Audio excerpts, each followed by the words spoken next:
Good afternoon mga kabangas.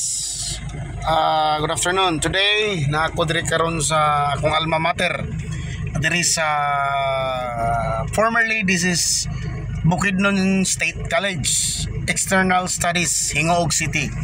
Karon wala na tong BECU or BEC kaniadto during our days.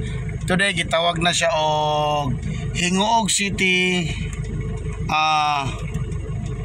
Hingoog City United Colleges, GCUC.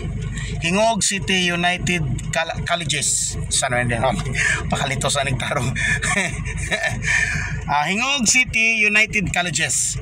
I don't know anong United College. Basta kay this is all I know is that this is a community college like TCC, Tacloban Community College, like that.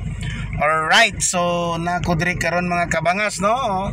While nag-video ko dire, I can feel the reminiscence way back 1998 up to 2003, no? Dinhi dapita daghan kog mga memories diring dapita mga kabangas.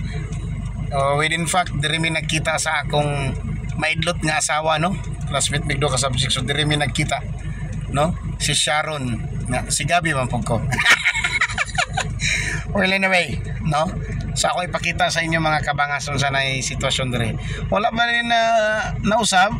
I mean, wala kayo dako kayong kausaban. The same regapon ay oval, except lang sa building, katong admin building before. Karon dako na kayo siya, no? Ang music hall na raw, nagkuhanagyan ang music hall. Pwede pag diri po ko nagmasteral last 2018, second semester diri ko sa akong masters, no? So ako ipakita sa inyo mga kabangas. Okay, kadali lang kayo. So mauna ni karon ng hitsura mga kabangas. Kanang building dia before, ako zoom kana actually Marcos type building na before.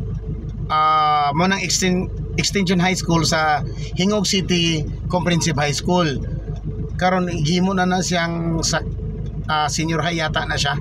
Wa ko masayop, no? Dayon the same ang grandstand ara dia kana mo nang grandstand dia kana ay major gid nga kausaban kana mga kabangas kana siya admin building na before sa Bukidnon State College or Bukidnon State University. Kana dia karon during the time of Aning Rodriguez. Karon wala na, dako na kayo siya nga building ana siya. Dako na kayo. Mo na nilang admin karon, no? So mo nang pinaka main nga kausaban. Pero ang oval na pa. So diri may gadulag baseball sa una and soccer. So gadagan-dagan gyapon diri sa una mga kabangas. Kana siya, no? All right. So kana ini. So diri ko sa una, diri na stage. So diri kana nga mga rooms diha mega klase before. All right, way back 1998, 99 up to 2003. Diri kung ako masayop, no? All right. So music hall na medyo nagdilapidated kan tapat anang bago nga building kana. Music hall na diha mega klase usay sa among music under Dr. Pariha. Yeah. Yan diha may mag-music sa una and dancing. All right. Philippine folk dance. So munang mga kani mao gyapon ni mga rooms, no? Wa gyapon usab na ra gyapon, no? So mao ra gyud na siya na usab, no? And the rest okay pa gyapon kayo, right? So ana na lang mga kabangas, no? See you later. Babu.